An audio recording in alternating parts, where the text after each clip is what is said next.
Hello बच्चों, आज हम कक्षा 10वीं का 5वां पाठ पढ़ेंगे जिसका नाम है समांतर श्रेणी अर्थमेटिक प्रोग्रेशन A.P।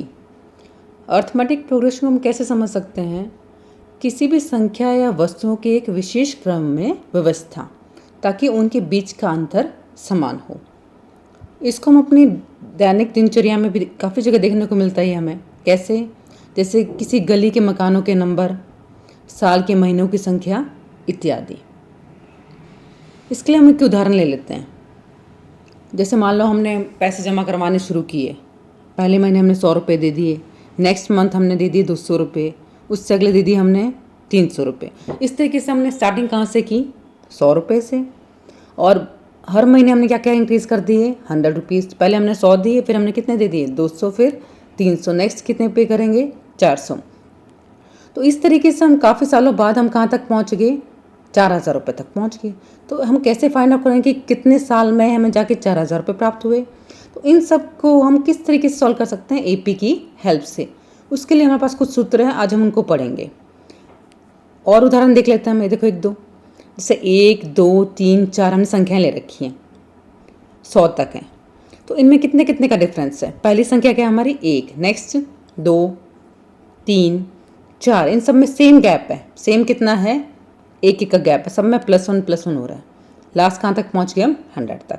नेक्स्ट उदाहरण देखो, 100 है, 75 50 25, इनमें क्या चीज़ कॉमन हो रही है? सब में 25 वैल्यू क्या होती जा रहे हैं? 25 25 कम होते जा रहे हैं। 100 था, फिर 75 हो गया, फिर कितना हो गया? 50, फिर 25, फिर कितना आ जाएगा? 0, फिर -25। इस तरीके से हम सॉल्व करते जाएंगे। आगे देखो लास्ट 3, 3, 3, इनमें कितने कितने का गैप है? कुछ इंक्रीज नहीं हुआ, ना ही डिक्रीज हुआ। तो इनमें सब में कितना डिफरेंस है? 0। जो डिफरेंस है वो पॉजिटिव भी हो सकता है, नेगेटिव भी हो सकता है और 0 भी हो सकता है। तो ये थी समांतर श्रेणी की परिभाषा और उसके उदाहरण। अब हम आ जाते हैं समांतर श्रेणी कितने प्रकार की होती है। समांतर श्रेणी हमारी कितने प्रकार की होती है? 2।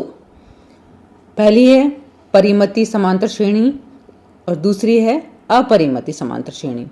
परिमिति क्या होगा? Finite number of AP। इसमें सेकंड क्या होगा हमारा? Infinite number of AP। परिमिति समांतर श्रेणी में है पदों की संख्या क्या होती है? सीमित होती है, लास्ट टर्म हमें दी हुई होती है। जैसे उदाहरण के लिए हमने ले लिया 1 3 5 7 डैश डैश कहाँ तक? 27 तक। और अपरिमिति समांतर श्रेणी का उदाहरण हमने क्या लिया? 2 4 6 इनफाइनाइट तक।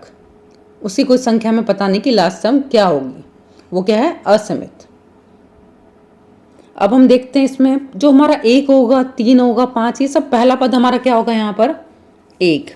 दूसरा पद हमारा क्या होगा? 3। तीसरा पद क्या होगा? 5। इस तरीके से हम आगे बढ़ रहे हैं। और जो हमारे लास्ट टर्म होगी उसको हम क्या कहेंगे? AN, last term. पहला पद कैसे बना हमारा? ये डिनोट करने का तरीका है कि पहले पद को हम A1 मान लेते हैं, दूसरे को हम किससे दिखा देते हैं? A2 से, तीसरे को A3 से, और जो लास्ट में पता नहीं है N पद उसको हम किससे दिखा रहे हैं? AN से। नेक्स्ट हम आ जाते हैं समांतर श्रेणी का व्यापक रूप। समांतर श्रेणी बनती कैसे है, या फिर हम चेक भी कर सकते हैं कि समांतर श्रेणी है या नहीं है। अब बनती कैसे, पहले हम उस पर आते हैं। सबसे पहले हम लिखेंगे फिक्स कोई चीज़ होगी हमारे पास, A ने मान लिया उसको हमने, उसके अंदर हम एक फिक्स नंबर है जो सार्व अंतर, उसको हम जोड़ते जाएंगे। 8 ले लिया पहले हमने, मान लो 5 ले लिया। 5 के बाद हमने 2 को एक सार्व अंतर हमने लेके चल रहे हैं। यहाँ पर D कोई कॉमन चीज़ है इसमें। 5 में 2 ऐड किया, कितना आ गया? 7। फिर 7 में फिर 2 ऐड किया, कितना आ गया? 9। 9 में 2 ऐड किया, कितना आ गया? 11। इस तरीके से हमने क्या बना लिया? एक समांतर श्रेणी। तो यहाँ पे A पहला पद हमारा हो गया 5, दूसरा पद हो गया 7, तीसरा हो गया 9। इस तरीके से हम समांतर श्रेणी बनाते जा रहे हैं। और इसमें हमारा सार्व अंतर क्या है? जो D की वैल्यू है वो क्या है हमारी? 2। अब हम चेक भी कर सकते हैं, मालूम है ये दे रखा है कि 5 7 9 11 13 इत्यादि। ये अगर हमें दिया और ये पूछ रहा कि समांतर श्रेणी है या नहीं है, तो हम कैसे चेक करेंगे?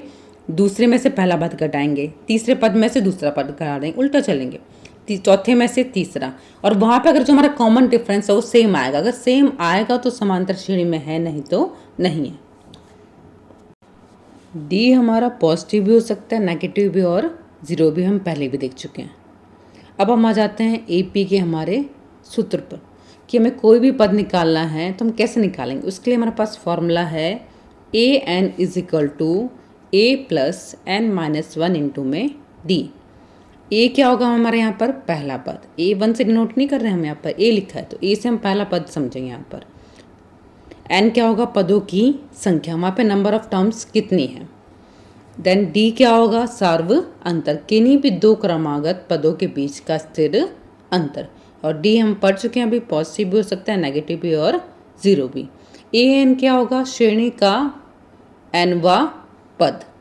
यहाँ पे देखो कितनी टर्म्स हमारे पास, ए एन, ए एन और डी, टोटल 4 टर्म्स हमारे पास। कितनी है 4 में से हमेशा हमें क्वेश्चन में 3 टर्म्स दी हुई मिलेंगी और हमें 4 टर्म निकालनी पड़ सकती है, कुछ भी निकालना पड़ सकता है।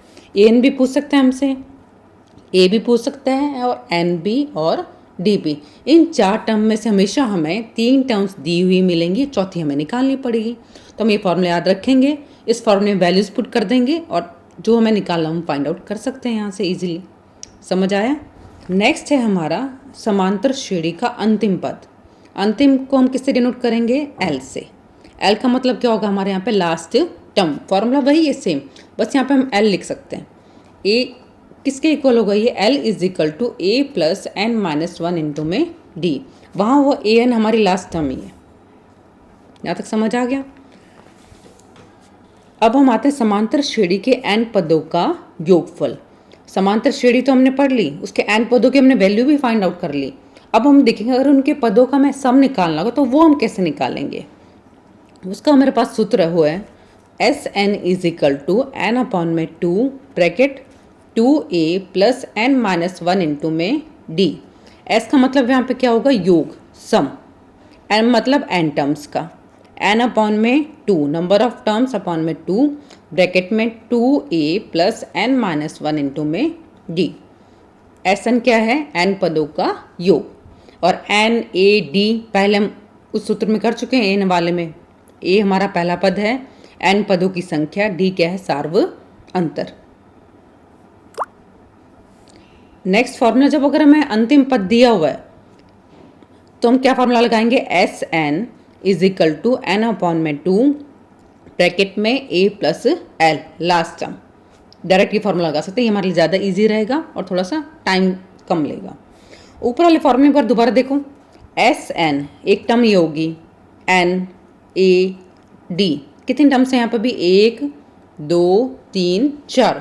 4 में से कोई हमें 3 चीज़ दी हुई मिलेंगी, चौथी हमें निकालनी होगी। बस हमें फॉर्मूला याद होना चाहिए और जो वैल्यूज हमें गिवन है क्वेश्चन में वो हम पुट कर देंगे और जो निकाला वो आसानी से निकाल सकते हैं। ऐसे ही यहाँ पर भी एस एन होगा एक टर्म, एक एन, एक ए और एक एल, 4 टर्म्स हो गए यहाँ पर। 4 में से कोई भी 3 टर्म दे देगा वो हम पुट कर देंगे और जो फाइंड आउट करना है वो फाइंड आउट कर लेंगे। देन नेक्स्ट हम आ जाते हैं समांतर श्रेणी का अंत से आरवां पद। आरवां पद निकाल रहे हैं, कहाँ से निकाल रहे हैं, अंत से। तो उसके लिए फॉर्मूला क्या होगा, A R is equal to L minus, यहाँ पे माइनस का यूज करेंगे और ए की जगह क्या लेंगे L, L minus R minus one into में डी। अब इसके लिए हम एक एग्जाम्पल ले लेते हैं। देखो ए एन क्या फॉर्मूला था उसका, a plus N minus one into में डी। अब हम एक एग्जाम्पल लेके चलते हैं और दोनों फॉर्मूले जो हमने सूत्र पढ़े हैं 3 मेन, जो हमने 3 सूत्र किए हैं उनमें हम इनकी वैल्यू पुट करके देखते हैं कि किस तरीके से हम फाइंड आउट करेंगे। देखो ए पी दे रखी है 5 12 19 26 100। तो पहला पद क्या हो गया यहाँ पे हमारा 5। डी हम कैसे निकालेंगे, ए पी दी हुई है, इसका मतलब वो तो कन्फर्म है तो डी निकाल सकते हैं। हमने क्या किया, दूसरे पद में से पहले पद को घटा दिया, कितना आ गया 7। जब तीसरे में से दूसरे को घटाएंगे तो भी 7 ही आएगा। जो डी है उसकी वैल्यू हमारी कितनी आ रही है यहाँ से 7। एन कितने और कितने पदों का निकालना है, अभी बोल रहे कौन सा पद निकालना है हमें यहाँ पे। एन कितना दे रखा है हमें 12, तो ए 12 हम निकाल रहे हैं। इसमें कितने पद हैं इसमें बता दिए, कितने पद हैं 12, 12वां पद हम निकाल रहे हैं। फॉर्मूला क्या था, a n is equal to A plus N minus one into में डी। तो ए क्या है हमारा 5 plus N minus one, n कितने पदों का निकाल रहे हैं हम, कौन सा पद निकाल रहे हैं यहाँ पे 12वां, तो 12 माइनस 1 गुना में कितना होगा डी। तो 5 प्लस 12 माइनस 1 कितना आ जाएगा 11 गुना में डी कितना है 7। यहाँ से कितना 11 गुना में 7 कितना आ गया 77 प्लस 5 कितना आ गया 82। तो यहाँ से हमने वैल्यू फाइंड आउट कर ली किसकी, जो इसका इस समांतर श्रेणी का 12वां पद था उसकी, वो कितना आ गया हमारा 82, और वही इसका अंतिम पद है। ठीक है, अब हमारे पास इसका सम निकालेंगे। जो ये पद थे 5, 12, 19, 26 कितने थे, 12 पद थे। जो 12वां पद हमने निकाला वो 82, उन सब का सम कैसे निकालेंगे अब हम, उसके लिए हम सूत्र करेंगे हमारा n/2 2a + n-1 इंटू में d। n की वैल्यू हमें पता है कितने टर्म्स हैं यहाँ पर, 12 हमने रख दिया। 2a भी हमें पता है, a कितना है 5, प्लस n पद कितने हैं 12, 12 माइनस 1 कितना हो जाएगा 11, गुना में डी भी हमें पता है, तो यहाँ से हम एस एन निकाल सकते हैं। डी कितना है 7, कितना आ गया यहाँ से 6 ब्रैकेट में 10 प्लस 77, यह आ गया 6 गुना में 87, इसको गुना करें कितना आ जाएगा 522। और हमने एक फार्मूला और भी किया था सम के लिए, योग के लिए। क्या फार्मूला था, अगर हमें लास्ट सम पता हो, यहाँ पे लास्ट सम हमें पता थी कितनी थी 82, उसके लिए एक फार्मूला था S12 SN किसके इक्वल हो जाएगा n/2 ब्रैकेट में a प्लस में l।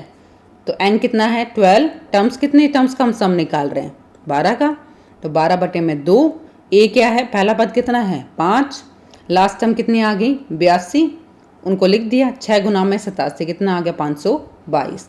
आंसर सेम आ रहा है, लेकिन उसमें कैलकुलेशन कम हो रही है और टाइम भी कम लगेगा। अगर लास्ट टर्म गिवन है तो हम इसी फॉर्मूले का यूज़ करेंगे। ये 3 सूत्र हमने पढ़ लिए इस पार्ट में। अगर ये 3 सूत्र अगर हमें अच्छे से समझ आ जाते हैं तो हम सभी क्वेश्चंस को इजीली कर सकते हैं। लेकिन हमें फॉर्मूले पता होने चाहिए कि इसमें ए क्या है, डी क्या है, ए एन क्या है, एस एन क्या चीज़ है, ये हमें समझ आनी चाहिए। धन्यवाद।